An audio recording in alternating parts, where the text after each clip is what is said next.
Okay, good morning. Till now, we have read about a different aspect of the nationalism in India.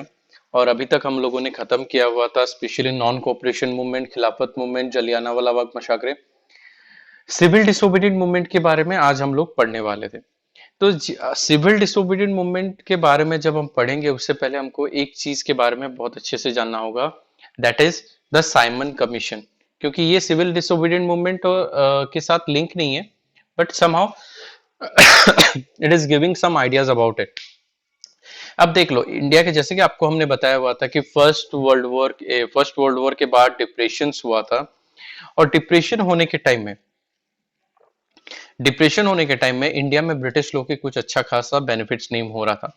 तो India में ज्यादा movements होने के वजह में ब्रिटिश को लगा कि नहीं, इट्स अ टाइम, अभी टाइम आ चुका है कि we have to give any power to the Indians. हमको इंडियंस को कुछ ना कुछ पावर्स देना पड़ेगा। Without their power we won't be able to do anything. मतलब हम लोग उनको अगर पावर नहीं देते तो हमारा कुछ काम नहीं हो सकता। We can't do anything. और बिना पावर के हमारे लिए भी प्रॉब्लम होगा। तो उन्होंने क्या किया, एक ब्रिटिश पार्लियामेंट में एक मीटिंग बैठा। और वहां मीटिंग में ये बोला गया कि जो भी अब जो भी हो रहा है, स्पेशली जो भी मीटिंग होगा, अब मीटिंग में डायरेक्टली ये बोला गया कि एक कमीशन को भेजते हैं हम लोग इंडिया में।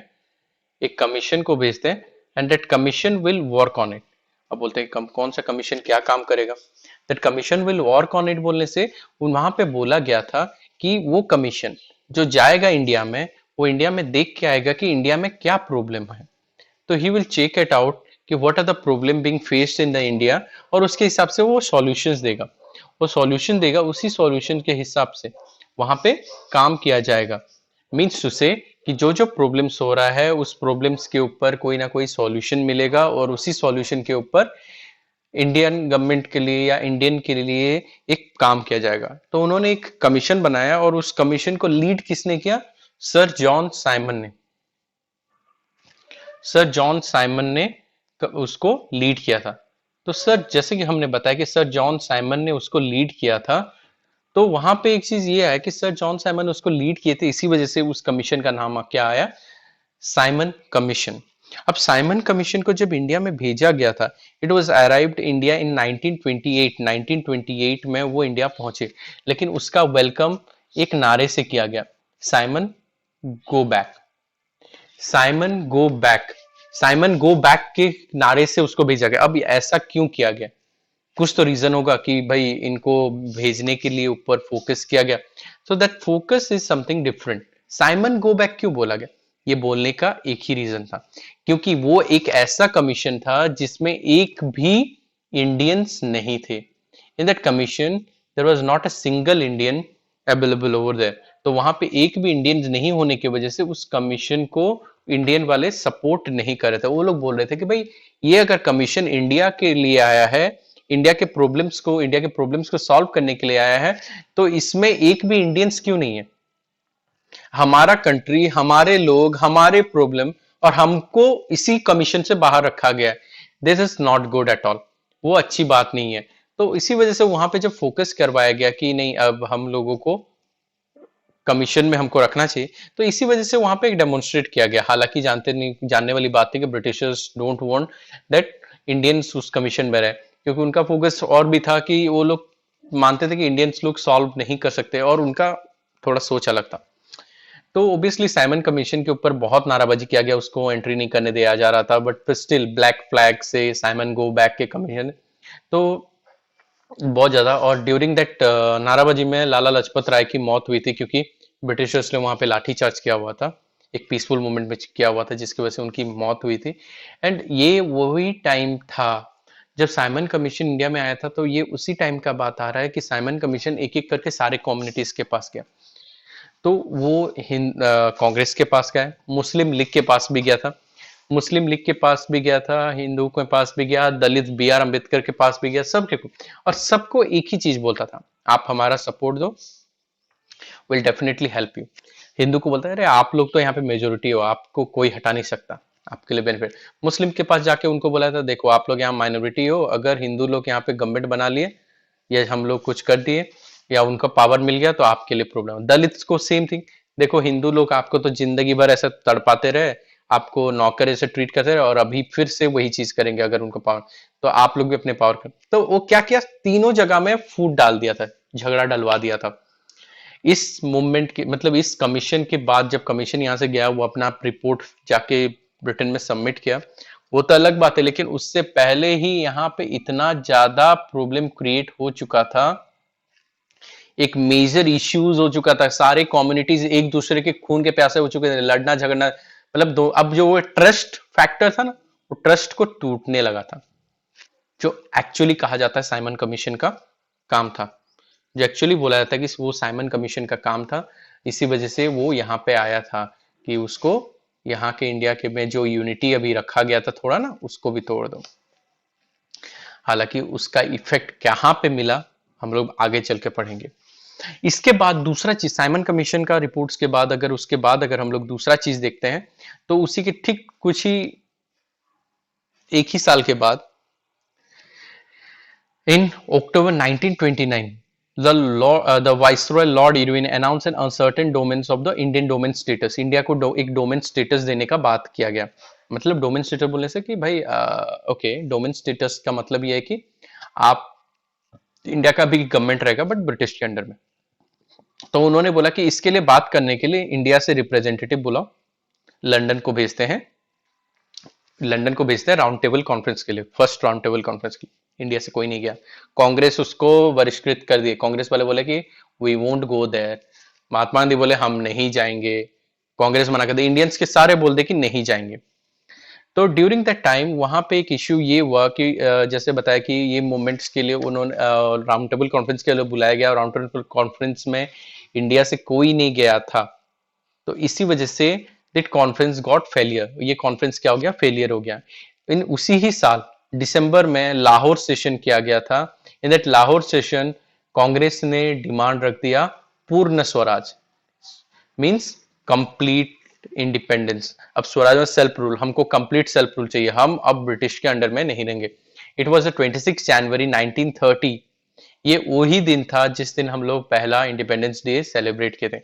अब ये चीज बोलते हैं क्या, ये चीज कॉन्ट्रडिक्शन में आता है, आप लोग जब बात करते हो कि इंडिपेंडेंस डे हम लोग कब से सेलिब्रेट करते, बहुत लोग बोलते हैं कि सर हमारा कॉन्स्टिट्यूशन उस दिन एनफोर्स हुआ था, दैट्स ट्रू, बट अगर हम लोग देख ले, हमारा देश आजाद होने से ऑलमोस्ट बोल देना 10-15 साल पहले ही हम लोग इंडिपेंडेंस डे सेलिब्रेट कर रहे थे ऑन 26 जनवरी 1930 से।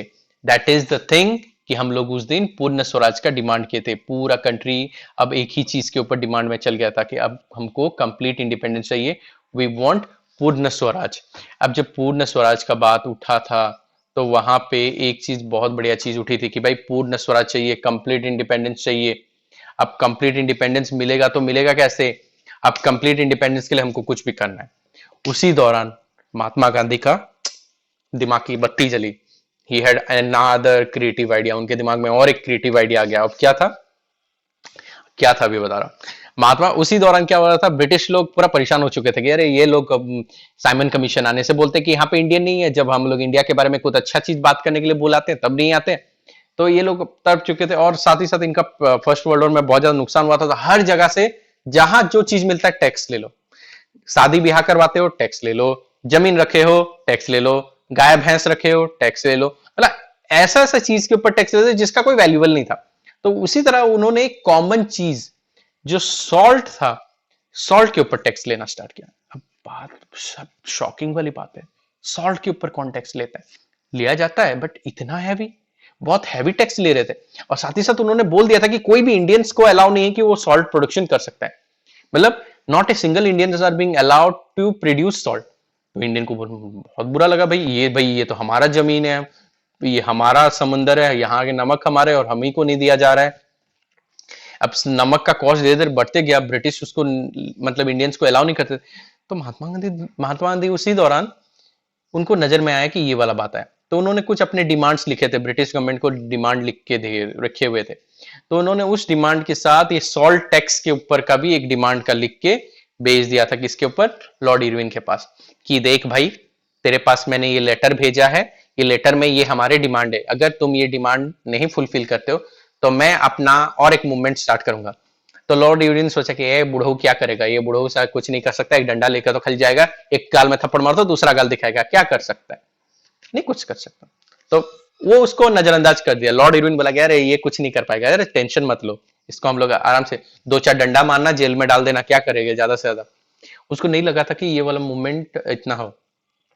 तो महात्मा गांधी ने पूरा बोल दिया था कि I will be starting my civil disobedient movement, कानून अमान्य आंदोलन, जिसका मतलब होता है हिंदी में सिविल कानून अमान्य आंदोलन, मतलब हम आपके लॉज नहीं मानेंगे। और महात्मा गांधी ने वो किया भी। ऑन 12th मार्च, उन्होंने उससे एक महीने पहले ही दिया हुआ था, ऑन 12th मार्च 1930 वो अपने आश्रम से निकल गए, कहां के लिए, along with 78 फॉलोअर्स के साथ साबरमती टू दांडी के लिए चलना स्टार्ट कर दिए। एंड फॉर द दांडी अगर बात किया जाए, फॉर द दांडी के बारे में अगर बात किया जाए, so that is a special thing कि Dandi is a coastal part of a Gujarat का एक कोस्टल एरिया में आता है। On 6th April he reach the Dandi, हर दिन 10 माइल्स के आसपास जाते थे, और ऑलरेडी ऑन 6th अप्रैल को वो वहां पे पहुंच गए थे। वहां पे जब वो पहुंचते हैं तो अब एक चीज हमने बताया, वो जब निकले थे उनके साथ कितने फॉलोअर थे, 78। अब मजेदार वाली बात थी कि हर दिन जब 10 माइल जाके किसी गांव में रुकते थे तो उस गांव से और लोग उनके साथ जुड़ जाते थे। तो एट द एंड जब वो पहुंचे थे तो उनका काउंटिंग 78 नहीं था, हजारों के ऊपर आ चुका था। एंड 5 अप्रैल को वो पहुंचे थे दांडी में, शाम को पहुंचे थे, और 6 अप्रैल को सुबह सुबह जाके समंदर के पानी को उबाल के उन्होंने सॉल्ट प्रोडक्शन किया था, उन्होंने सॉल्ट प्रोड्यूस किया था, मैन्युफैक्चर किया था। और उन्होंने एक मुट्ठी नमक लेके डायरेक्ट होता, I have broken the law, British law, और आज के बाद से हम ब्रिटिश की कोई भी कानून नहीं मानेंगे। ये मूवमेंट इतना ड्रास्टिक हुआ कि ब्रिटिश लोग मारपीट बहुत किए, इतना ड्रास्टिक ऐसा इंडिया में फैला, इंडिया में जितने भी शराब की भट्टियां थे, ब्रिटिश वाले, हाँ इंग्लिश नॉट देसी वाले, इंग्लिश शराब के भट्टियां थे, फॉरेन क्लोथ्स थे, वो लोग लेने ही नहीं वाले। अब जो भी ले रहा था वो क्या करे, चौराहा होता है, यू नो अबाउट द चौराहा, मतलब जहां पे 4 रास्ते जुड़ते हैं, बीच में ऐसा होता है 4 या 5 रास्ते जुड़ते हैं, 5 रास्ता, चौराहा, 7 रास्ता। तो ये जैसे जगह में क्या करने लगे, कपड़ा लिकर सारा लाते थे, एक जगह रखते थे, चला देते थे। लोग बिजनेसमैन, जो ट्रेडर, जो देश मतलब इंग्लिश वाइन का बिजनेस करता था या फॉरेन क्लोथ्स लाते थे, अब वो लाना बंद कर दिए, भाई नहीं लाएंगे, हमारा दुकान बंद कर देंगे, ये लोग हमारा दुकान भी कभी जला देंगे।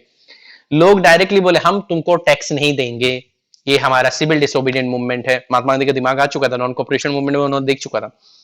इस दौरान उन्होंने बोल दिया था कि तुम्हारा प्रॉब्लम होता है ना, अपना पंचायत बिठाओ, अपना प्रॉब्लम खुद सॉल्व करो, ये आइडिया लगाओ, ब्रिटिश के पास जाने की, ब्रिटिश कोर्ट, ब्रिटिश पुलिस के पास जाने की जरूरत नहीं है, अपना चीज आप खुद करेंगे। विलेज गांव में अपना पंचायत का सिस्टम करवा दे, फॉरेस्ट लॉ को बोल दे, कोई जंगल का कोई लॉ नहीं मानेगा, ये ब्रिटिश वाले लॉ नहीं मानेंगे, अपना जंगल है भाई, हम लोग इसको इतना साल से संभाल के आए तो अभी भी वही करेंगे, किसी ब्रिटिश को घुसने देंगे, किसी ब्रिटिश को टैक्स नहीं देंगे। जंगल में आते थे ब्रिटिश बोलते, चलो ऐ तुम काला आदमी टैक्स दो, वो लोग बोलते तुमको हम टैक्स नहीं देगा, ये बोल के इनको भगा देते थे।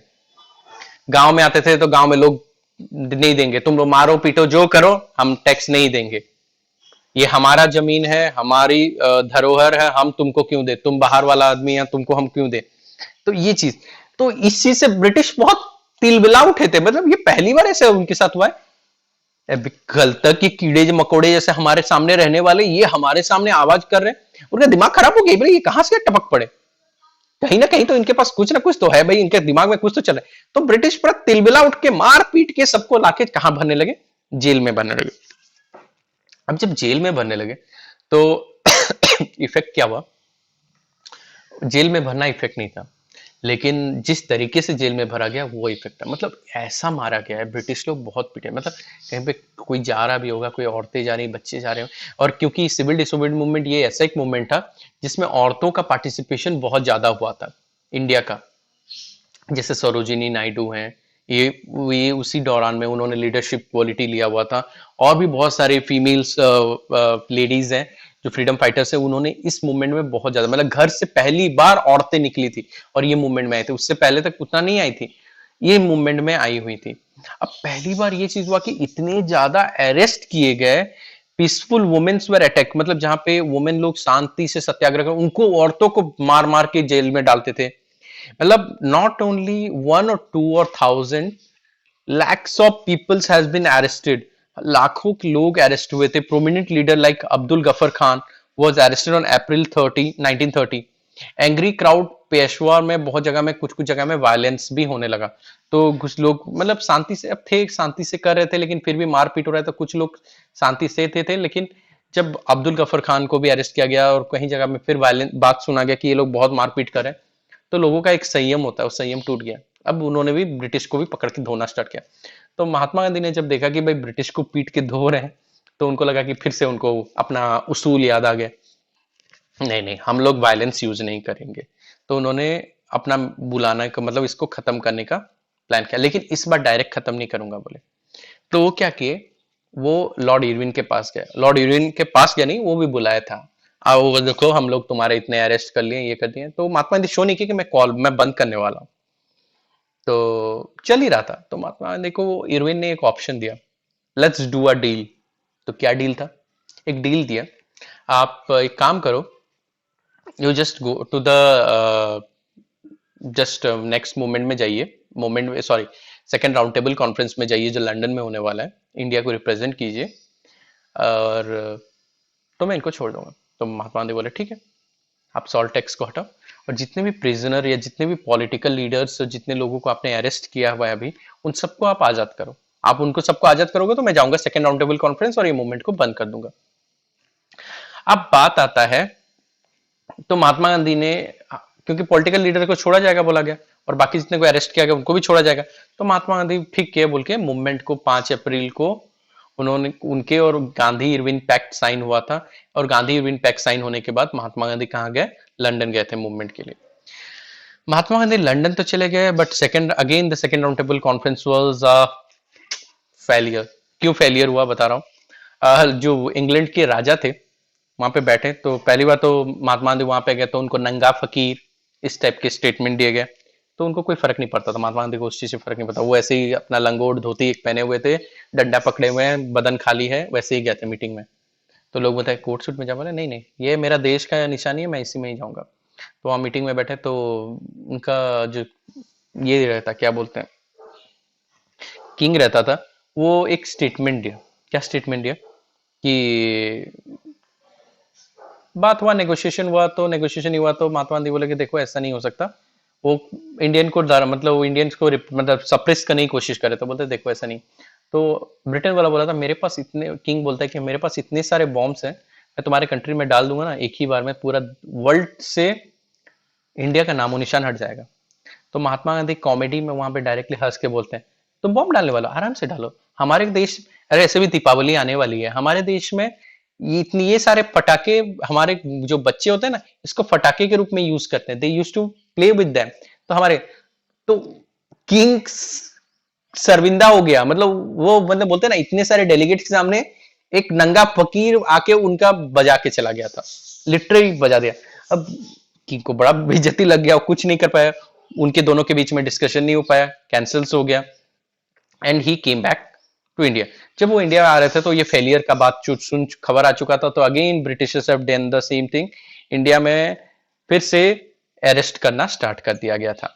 अब सब लोगों को, जितने लोगों को आजाद किया गया था, फिर से अरेस्ट करना स्टार्ट कर दिया गया था। महात्मा गांधी जब पहुंचते देखते हैं यहाँ पे फिर से अरेस्ट करना स्टार्ट कर दिया, तो Mahatma Gandhi again he had relaunch the civil disobedient movement in December 1931 उन्होंने बुलाते हैं, बट स्टिल इस दौरान इतना ज्यादा सपोर्ट नहीं आता। पहले सिविल डिसोबीडियंट मूवमेंट में बहुत ज्यादा सपोर्ट आया था, लेकिन इसमें सपोर्ट नहीं। अब किस किस का सपोर्ट नहीं आया था वो देखते हैं। सपोर्ट नहीं आने का रीजन था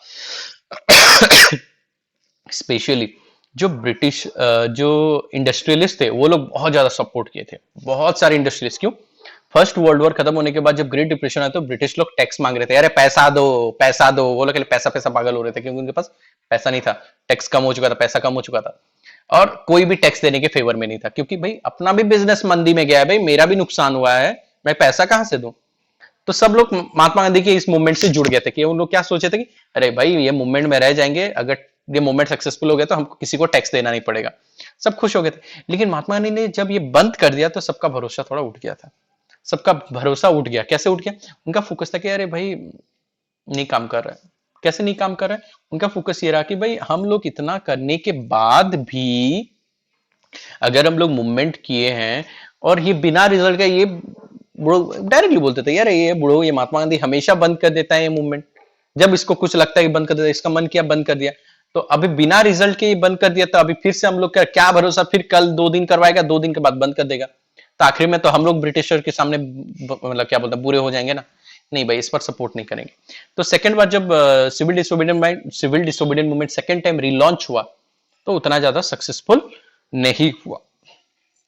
तो सिविल डिसोबीडियंट मूवमेंट सक्सेसफुल नहीं हुआ। लेकिन सिविल डिसोबीडियंट मूवमेंट जब सक्सेसफुल नहीं हुआ, तो उसके बहुत सारे असर्स भी हमको देखने को मिले। क्योंकि बहुत सारे सोसाइटीज वाले जितने भी बिजनेस क्लास वाले थे, सिविल डिसोबीडियंट मूवमेंट पहला फर्स्ट पेज बहुत सक्सेसफुल होने का रीजन था, सारे बिजनेस क्लास वाले भी सपोर्ट किए थे। बहुत बिजनेस क्लास वाले भी उनको सपोर्ट किए थे, क्योंकि वो लोग जानते थे कि इनको सपोर्ट आज करेंगे तो we will be definitely get benefit out of it. तो इसी वजह से था। अब नेक्स्ट क्लास में, आज के लिए हम लोग इतना करते हैं, नेक्स्ट क्लास में हम लोग देखेंगे कि मूवमेंट्स के डिफरेंट डिफरेंट स्टाइल में कैसे कैसे सिविल डिसोबीडियंट मूवमेंट का इफेक्ट कहां कहां पे और किस किस तरीके से